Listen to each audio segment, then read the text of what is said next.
क्या आपको पता है 2022 में इंडिया का एजुकेशन इन्फ्लेशन मतलब पढ़ाई लिखाई के जो खर्चे हैं ना वो 10% है और हर साल इसी रेट के हिसाब से बढ़ भी रहे हैं। एक रिसर्च रिपोर्ट के मुताबिक इंडियन पेरेंट्स अपनी 20% इनकम सिर्फ स्कूल फीस में खर्चे करते हैं। इसलिए एजुकेशन इन्फ्लेशन को ध्यान में रखकर हमें अपने बच्चे के फ्यूचर के लिए निवेश करना बहुत जरूरी हो गया है।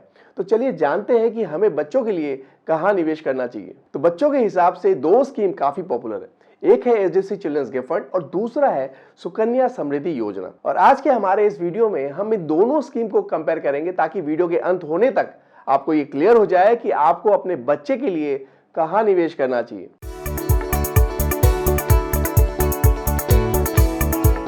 हेलो नमस्कार, welcome to the brand new video. मैं हूं अमित राठी, आपका अपना सर्टिफाइड फाइनेंशियल प्लानर। चलिए सबसे पहले बात करते हैं HDFC children's gift fund growth plan के बारे में। ये एक open ended mutual fund scheme है जिसमें 18 साल से कम उम्र के बच्चों के लिए निवेश किया जा सकता है। इस स्कीम में 5 साल का लॉक इन पीरियड होता है। अभी करेंटली इनके पोर्टफोलियो में लगभग 67% इक्विटी है और बाकी डेब्ट इंस्ट्रूमेंट्स में है। इस फंड का एक्सपेंस रेशियो 1.99% है। पिछले 10 साल का एसआईपी रिटर्न्स को देखें तो इस स्कीम ने लगभग 14.41% का एनुअलाइज रिटर्न दिया है। अब टैक्सेशन की बात करते हैं तो ये स्कीम इक्विटी कैटेगरी में आता है, तो 1 लाख तक का कैपिटल गेन पर आपको कोई टैक्स नहीं लगेगा और 1 लाख से ऊपर आपको 10% टैक्स देना होगा। चलिए अब बात करते हैं दूसरी पॉपुलर स्कीम के बारे में, वो है सुकन्या समृद्धि स्कीम। सुकन्या समृद्धि योजना एक गवर्नमेंट स्कीम है जिसमें आप हर साल मैक्सिमम 1.5 लाख तक निवेश कर सकते हैं। ये स्कीम जैसे कि नाम से पता चल रहा है सिर्फ गर्ल चाइल्ड के लिए है। इसमें इंटरेस्ट रेट गवर्नमेंट हर क्वार्टर रिव्यू करके डिसाइड करती है। अभी इसका इंटरेस्ट रेट 7.6% है। ये स्कीम अकाउंट ओपनिंग के 21 सालों बाद मैच्योर होता है। हालांकि गर्ल चाइल्ड के 18 साल होने पर आप अपनी बेटी की पढ़ाई के लिए 50% विड्रॉ कर सकते हैं। इस स्कीम में इन्वेस्ट करने के लिए आप तभी एलिजिबल है जब आपकी बेटी की उम्र 10 साल या उससे कम है। ये स्कीम ई कैटेगरी में आता है। एंटरटेनमेंट नहीं,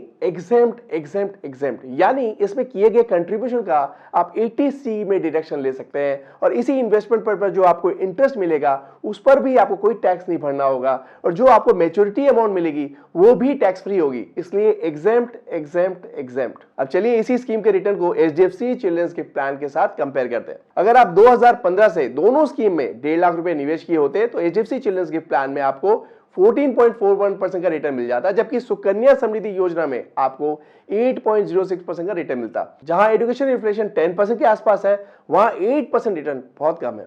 पर अगर आप हायर टैक्स ब्रैकेट में हैं तो आप सुकन्या समृद्धि स्कीम में 1.5 लाख निवेश करके अपना टैक्स बचा सकते हैं हर साल under section 80C। Sukanya Samriddhi योजना में मैक्सिमम 1.5 लाख ही निवेश कर सकते हैं, यानी हर महीने 12,500 या साल में 1.5 लाख एक बार में। इतने कम इन्वेस्टमेंट और 8% इंटरेस्ट रेट से आप 8 साल में लगभग 15 से 16 लाख ही कॉर्पस जमा कर पाएंगे, जो कि ज्यादा नहीं है। इसलिए चाहे बेटी हो या बेटा, आपको एक प्राइवेट स्कीम में निवेश करना चाहिए जिसके आपको इन्फ्लेशन एडजस्टेड रिटर्न मिल सके। और अगर आप हायर टैक्स ब्रैकेट में आते हैं और आप अपनी बेटी के लिए इन्वेस्ट करना चाहते हैं तो आप कुछ पोर्शन सुकन्या समृद्धि योजना में भी निवेश कर सकते हैं। आपको किस स्कीम में कितना निवेश करना चाहिए ये डिपेंड करेगा आपके रिस्क प्रोफाइल, टैक्स ब्रैकेट और आपके बच्चे की उम्र पर। अगर आप जानना चाहते हैं कि आपको अपने बच्चे के लिए हर महीने कितने निवेश करना चाहिए जिससे आपके बच्चे बिना किसी परेशानी के अपनी पढ़ाई लिखाई अच्छे से कंप्लीट कर सकते हैं, तो आप हमारे एसेट ग्रुप से नीचे दिए हुए नंबर पर बात कर सकते हैं या हमें व्हाट्सएप भी कर सकते हैं। आई होप आपको ये मेरी एनालिसिस अच्छी लगी होगी।